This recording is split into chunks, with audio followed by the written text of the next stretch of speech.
Welcome to the Spark Podcast, conversations to ignite fresh thinking around sustainability, technology, and innovation in the circular economy. Today, we are joined by Casey Hines and Laura Stevens. Now, let's get started. Hello, everyone. I am Casey Hines. I'm joined today by Laura Stevens from the City of Milwaukee, one of Dynamic's longtime municipal partners here in Wisconsin. Together, we're going to talk about the city's approach to electronics recycling, the challenges they face, some of their wins, and what other communities can learn from Milwaukee's experience. Laura, before we dive in, can you tell us a little bit about your role within the City of Milwaukee and how electronics recycling fits into your day-to-day responsibilities? Yeah. Well, thanks to Casey and the Dynamic team for having City of Milwaukee on. I'm really excited to talk with you and share more about the city's program. I'm Laura Stevens, the Resource Recovery Program Manager, and I administer the city's recycling program, which includes single stream, and then we operate 2 drop-off centers where residents can bring their electronics for recycling, and that is open year-round. All right. Now, why is electronics recycling important for a city like Milwaukee? Yeah, I think it would stem first from our goal of diverting as many materials from landfill as possible whenever possible.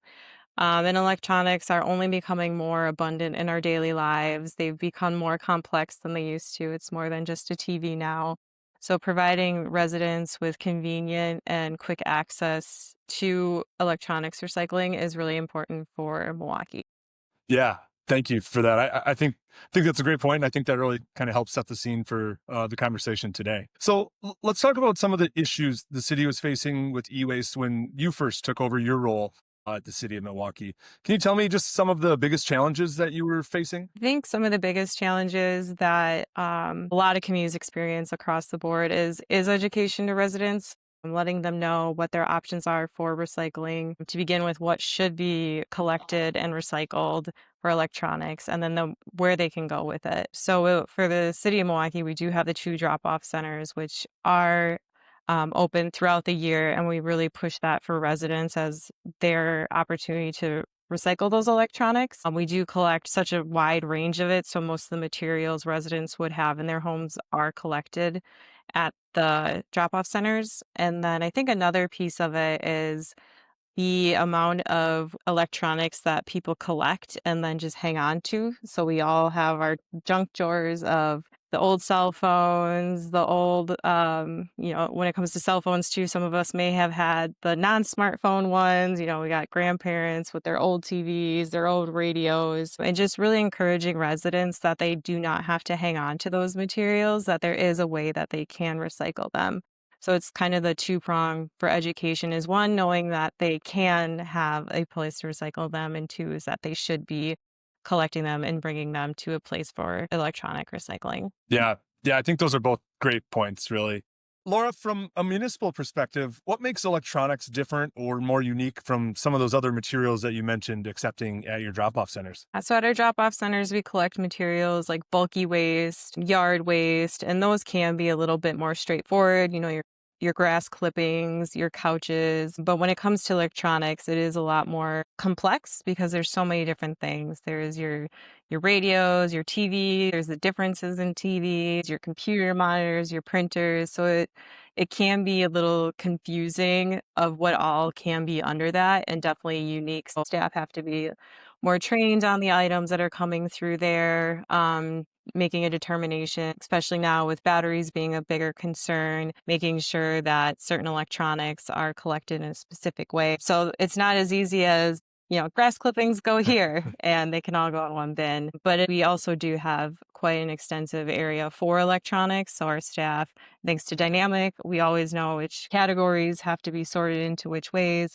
And that's always really helpful. And we always do have staff on site to help residents decide which area they need to go in within the electronics. Yeah, I think those are challenges that a lot of municipalities can probably relate to. Now, in Milwaukee, you're working in a very largely populated area, variety of stakeholders to manage and constantly evolving needs within the community.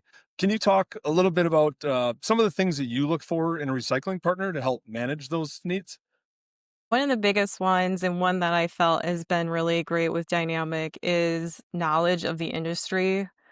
There's so many materials that somebody in my position, for example, needs to know about, and we can't be experts in everything. So it's really great when we do work with experts that when I have a question about a certain item, whether or not it is or isn't collected in our electronics collection program, I just reach out to you, Casey, and you always find me an answer right away. If I have a question about eCycle Wisconsin, you've always been really great about walking me through some of those dynamics there. And then also something that's really important for us is reliable service and convenient service. So it's been really great to work with Dynamic. We have a very tight space at each of our drop-off centers. So instead of having to have a bunch of materials sitting and taking up storage area, we're able to collect as many electronics and get it in a truck, and then the truck is swapped in and out. And that's really convenient and really almost necessary when you have high volume drop-off centers like we do in the city of Milwaukee. Yeah, absolutely. Um, it- Thank you for saying that. It's great to hear that things have been running smoothly, and glad things are moving quickly for you. Have there been any unexpected benefits within your recycling program, whether for the city, your residents, or even your internal teams, that you didn't foresee coming when you stepped into your role? I think one of the big benefits that isn't maybe as obvious is the city of Milwaukee self-hauls the material. So all the drivers that are picking up from curbside and carts are recycling and our garbage are City of Milwaukee employees. And that is also the same for our 2 drop-off centers. And I really enjoy that because you get to know your team, and then the drivers are also really connected into the communities that they're servicing in. So it's a really great pathway to really understanding residents throughout the city and how you might be able to change communication, how to better explain recycling, options for residents that they have, including the drop-off center. And then at the drop-off center too, with staff being City of Milwaukee staff, it's great to be able to go there and know that you're with the city and you're on the same team, and that you're able to have more access to training with staff too. So when there's a change to the program or you think that there should be a revamp in some area, it's really great to get the feedback from the City of Milwaukee staff, from the drivers, from the people on site working with residents to see how you can maybe kind of pivot a program to better serve residents when it comes to their recycling needs. Very cool. That's really encouraging to hear, some of those impacts, and that's awesome. Thank you for sharing. And now I think we're just going to close by, maybe zooming out a bit. What lessons or advice would you share with other communities currently managing e-waste or looking to start a new program? And then really what's next for Milwaukee? Yeah. So with City of Milwaukee, I'm really grateful that we do have the 2 drop-off centers and that they are open year-round. Residents can come throughout the week and on weekends. And I know not every community has that. Ours are permanent drop-off centers, and a lot of smaller communities around the state do have to rely on events or they do not have locations at all. I think when it comes to items like that, it's important to work with your regional contacts. So even with the city of Milwaukee, I always look to the neighboring communities and seeing if there's ways that we can collaborate on educating residents and spreading kind of the resources out. So when I think of communities that don't have permanent sites, maybe there is an opportunity there to partner up with their neighbors and either being able to provide more events or seeing if there is a way or a path forward to creating a permanent location for residents to be able to bring their electronics. Yeah. And I think that's great advice. Lastly, and this one might be a tricky one, but looking ahead, what's your vision for the future of electronics recycling within the city of Milwaukee? Yeah, I think we have a great program with our drop-off centers, and we do collect many materials there already.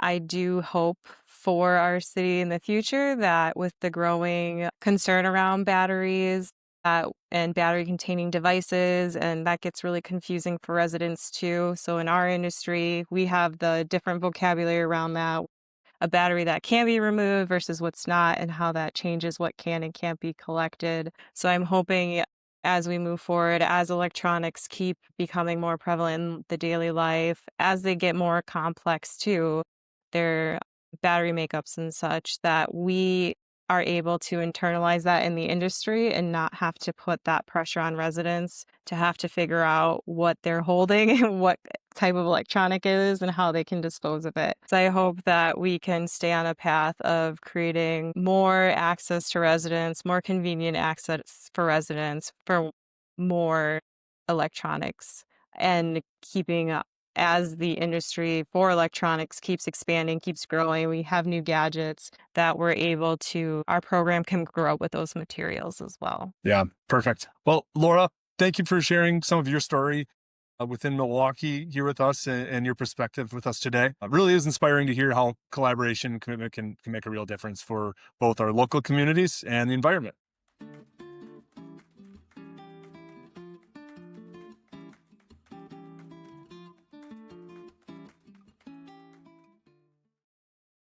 Welcome to the Spark Podcast, conversations to ignite fresh thinking around sustainability, technology, and innovation in the circular economy. Today, we are joined by Casey Hines and Laura Stevens. Now, let's get started.